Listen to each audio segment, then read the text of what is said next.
Bueno, niños, buenos días, un gusto saludarlos.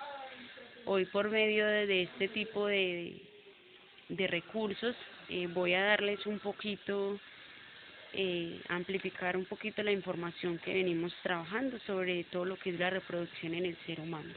Cuando nosotros hablamos de la reproducción en el ser humano, tenemos que hablar de que nosotros tenemos reproducción de tipo sexual. ¿A qué voy con esto? A que nosotros siempre vamos a requerir para poder existir de un hombre y de una mujer. ¿Por qué? Porque también existe otro tipo de reproducción, que es la reproducción asexual, que es aquella en la que solo interviene un progenitor. Es decir, que el mismo individuo es capaz de reproducirse para producir su descendencia. Cuando hablamos de la reproducción del hombre, estamos hablando de que el hombre posee un sistema reproductor masculino y cuando hablamos de la mujer, un sistema reproductor femenino. Decimos que la reproducción de nosotros es vivípara. ¿Por qué? Porque todo eso se desarrolla en el aparato reproductor de la mujer. ¿A qué voy con esto? A que siempre cuando hay un encuentro entre el espermatozoide, que son los gametos que produce el hombre, y los óvulos, que son los gametos que produce la mujer, cuando estos dos se encuentran, estos dos gametos, siempre estamos hablando nosotros de que va a haber una fecundación. ¿Qué es fecundación? Es cuando entonces se empieza a producir todo lo que es el embarazo. Y esto, pues gracias a la mujer, es la encargada pues de desarrollar el embrión hasta posteriormente pues el parto, pasando pues por todas las etapas, los 9 meses que dura el embarazo regularmente. Cuando no ocurre el encuentro entre el óvulo y el espermatozoide, por eso es que empieza un ciclo en la mujer que se conoce como la menstruación. ¿Por qué ocurre la menstruación? Porque no hubo fecundación, es decir, que nunca se encontró el óvulo con el espermatozoide. ¿Por qué estamos viendo este tema? Y es importante que lo empecemos a conocer, porque resulta que entre los 12 13 años aproximadamente, el ser humano empieza un ciclo conocido como la pubertad. ¿Qué es la pubertad? Podríamos verlo en esta imagen. La pubertad es la etapa en la que todas las personas ya nos empezamos a desarrollar, nos empezamos a volver más maduras, empiezan entonces las hormonas a iniciar diferentes procesos en nuestro cuerpo, desde allí donde empezamos nosotros a notar algunas, a observar algunas características físicas no normales, por ejemplo como el acné, empezamos a crecer de manera pues ya muy notable, nos empieza a cambiar la voz, nos empiezan a crecer vellos en las axilas, en las partes, en las partes íntimas también empezamos pues a tener cambios gracias pues a todos estos cambios hormonales que evidenciamos. También pues empiezan a desarrollar los órganos secundarios y pues se dice que en las niñas empieza más o menos a los 11 años y en los niños aproximadamente a los 13 años. Estas no son digamos, los años que tienen que ser, es decir, que a los 11 es a los 11, no, tiende a variar, depende de la persona. Como habíamos visto en la clase anterior, habían tenido la oportunidad ustedes de colorear y señalar alguna de las partes del sistema reproductor femenino, que es por el cual vamos a empezar. El sistema reproductor femenino tiene como partes principales 2 trompas de falopio, tiene en cada una de las trompas de falopio unos ovarios que son los encargados de producir los óvulos, que como lo vemos en esta imagen, me permito acercar y señalar con amarillo.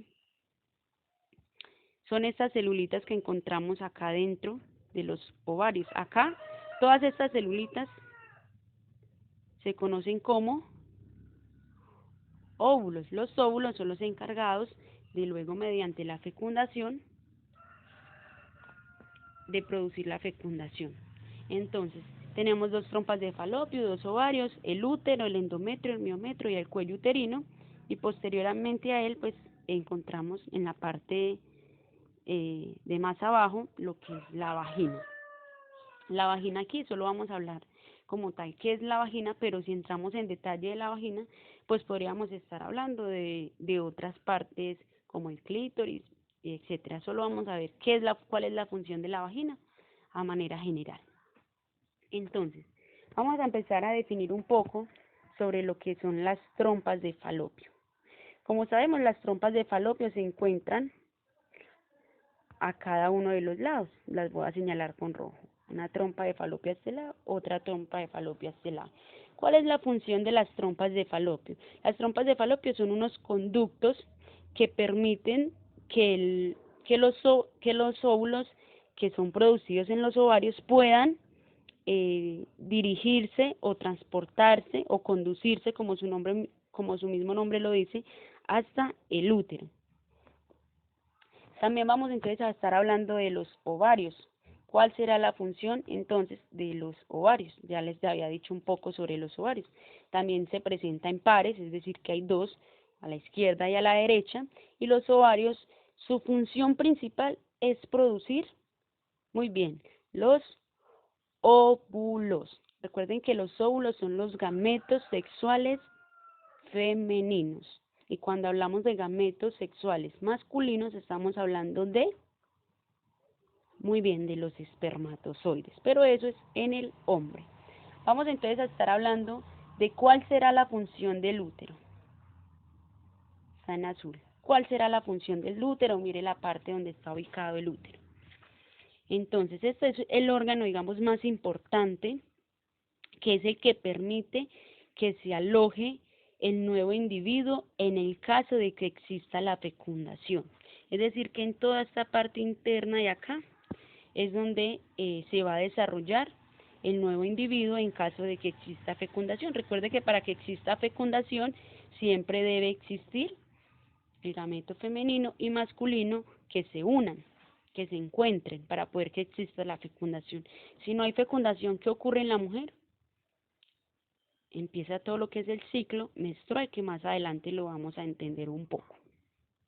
Vamos entonces a estar definiendo un poco acá, en color verde, del endometrio. ¿Cuál será la función del endometrio? Mire dónde está, mire que está bordeando ¿qué? Está bordeando el útero, ¿cierto? Entonces, este es digamos, el que bordea el útero y es una parte que permite que se aloje el cigoto en el caso que exista la fecundación. Esto también es importante porque todo esto nos permite en el caso del parto poder hacer de que es un músculo que permite que en el momento del parto hacer como contracciones, es decir, como subir y bajar para ayudar a que el nuevo individuo, el embrión, pueda salir por la vagina, o sea, facilitando que el niño pueda nacer. Y el miometrio, que lo voy a señalar en morado, ya está muy diferenciado, endometrio y miometrio. Miren que es, digamos, esa capa muscular más grande, que es una capa intermedia que está formando la pared del útero. Esa es como la definición del miometrio. Y pues ambos, endometrio y miometrio, permiten, como les digo, las contracciones para poder que el embrión pueda salir de manera mucho más fácil.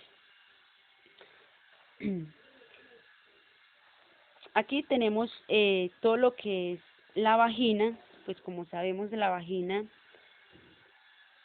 es el órgano, acá, la vagina, toda esta parte de aquí. La vagina es el órgano sexual de la mujer, es también el canal que nos permite a nosotros que pueda nacer el bebé. Y el cuello uterino es esta parte más delgada que conecta con la vagina. Esas son las funciones principales. Entonces, la idea es que ustedes, a partir de este video, pues puedan definir en su guía cada una de las definiciones que se les acaba de dar y una explicación breve en general de todo lo que es la reproducción.